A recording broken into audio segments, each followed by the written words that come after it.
This video is sponsored by bambulab.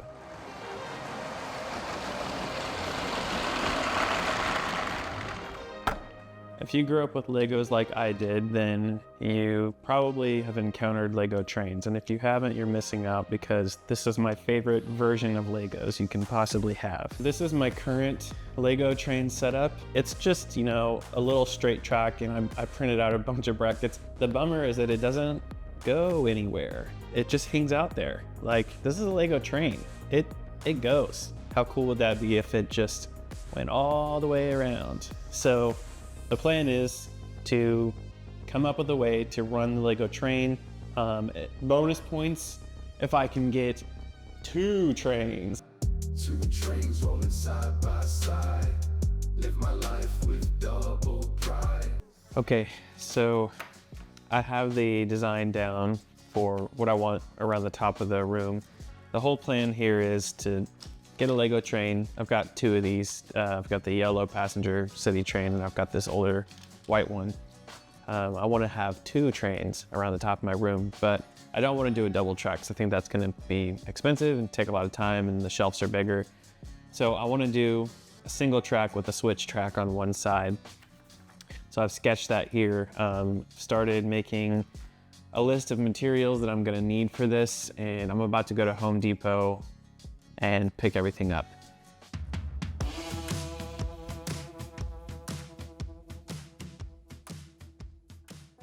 These brackets are so expensive. This would be like $250 just to do these, so we're gonna pivot.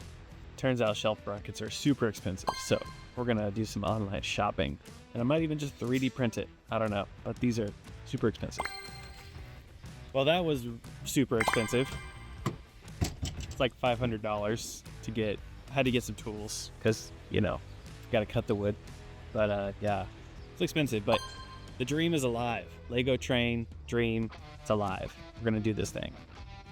Is anyone talking about how expensive Home Depot has gotten? Or is that just me? I'm still salty. I haven't even left. I'm still here. $500. I mean, I did buy a saw, a jigsaw, a workbench, table thing, but still, it wasn't supposed to be that expensive. Home Depot, what's going on? We've got wood. I've got the cloth to keep from getting paint on the ground, some mixer sticks, primer, some semi-gloss white, paint brushes. I got a jigsaw so I can cut corners, curved edges. I got just a saw because it was cheaper than, like a hand saw that was cheaper than getting a miter saw. And then a little workbench so I can work on cutting all this wood. I was able to use my laser cutter to kind of make a template. I didn't do a perfect job, but the idea was just to show like how much tolerance and how much space I needed to make sure that when the trains come around the corner, that it clears the edge. I think this is a pretty good proof of concept. Seems to be working.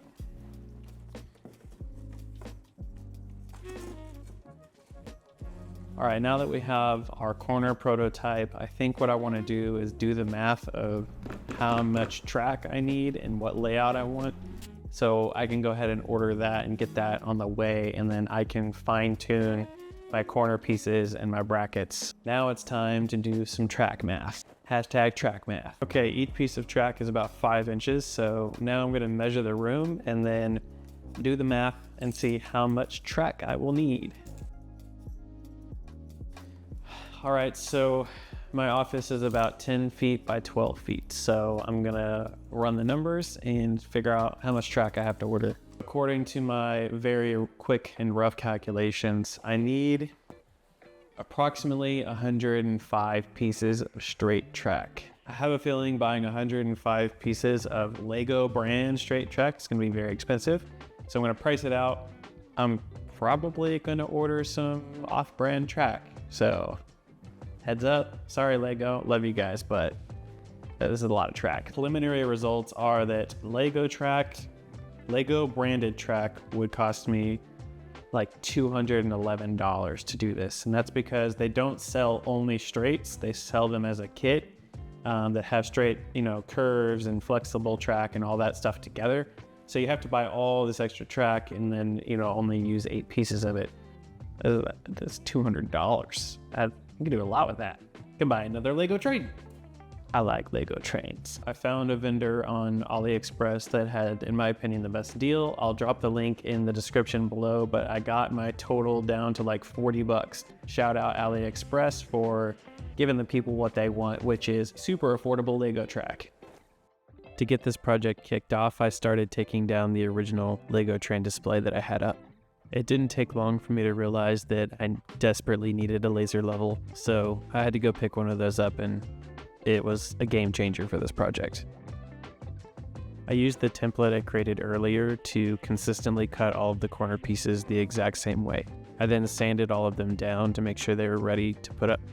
I needed to print 21 of these shelf brackets, 2 larger shelf brackets, a bunch of these shelf connectors, and finally a mount for the Insta360 camera to get those awesome POV shots. Listen, bambulab did sponsor this video by sending me a printer. However, I bought my first bamboo printer on my own. It's incredible for projects like these where you need to iterate quickly and print a lot of stuff. It's not too late to jump in on their anniversary sale that runs until July 5th.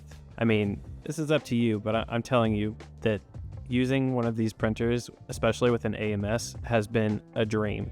Check out the link directly to the sale at the top of my description. It's just a draft, but I was originally thinking about painting them white, but I actually kind of like how it looks like this. Now I'm going to show you how I got a camera on the train. I 3D printed this little mount. I found a Lego compatible mount piece here for a GoPro, and then I found a Insta360 Go 3 mount with 2 magnetic spots in the back here that I could attach. Take my Insta360, and I'm actually going to put it upside down, place it here, hand tighten this little nut here, and we should be in business. Let's see if we can turn this thing on. By the way, if you're interested in this camera, it's an Insta360 Go 3. My affiliate link is below in the description. Okay, looks to be good to go. My little Lego train mount. Okay, it turned out pretty well.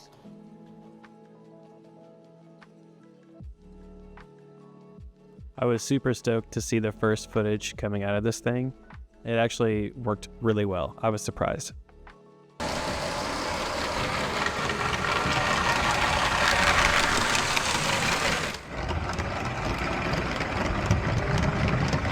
For some reason, I decided to run it backwards, and I forgot to switch the tracks, and well... Woo! God. Well, mistakes were made. At least only one went down. This is the second time I've done this. Regret. Unfortunately, this is not the first time I've dropped one of these trains off of a shelf. I guess you could say I'm a little bit experienced putting these back together. I don't know if I should be proud of that. I recently found this lighting kit online for Lego trains. I found this on AliExpress. It's only $20, and it will add lights to the front of the Lego train, the cab here, and then in the dining cars. While I was putting this together, I recorded an entire tutorial, so I'll be posting that video shortly as well.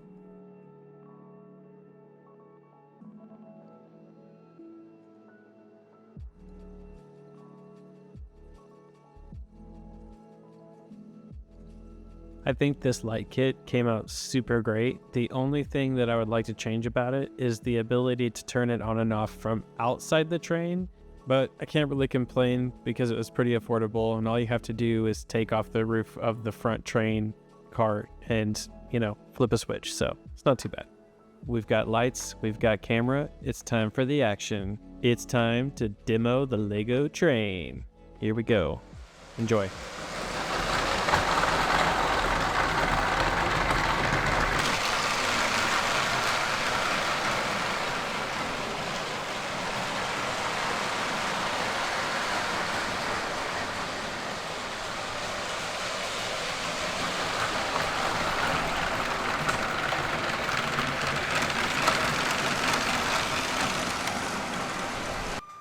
Here you can see me testing out the switch track.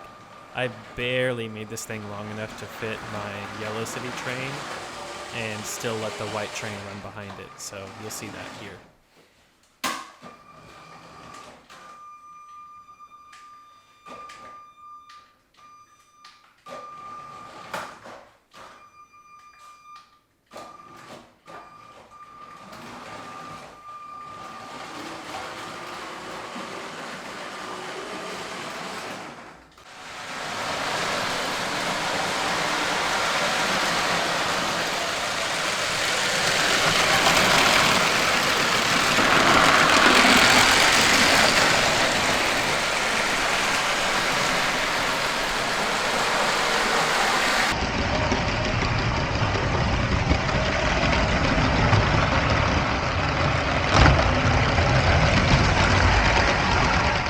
Overall, I think the train project came out great.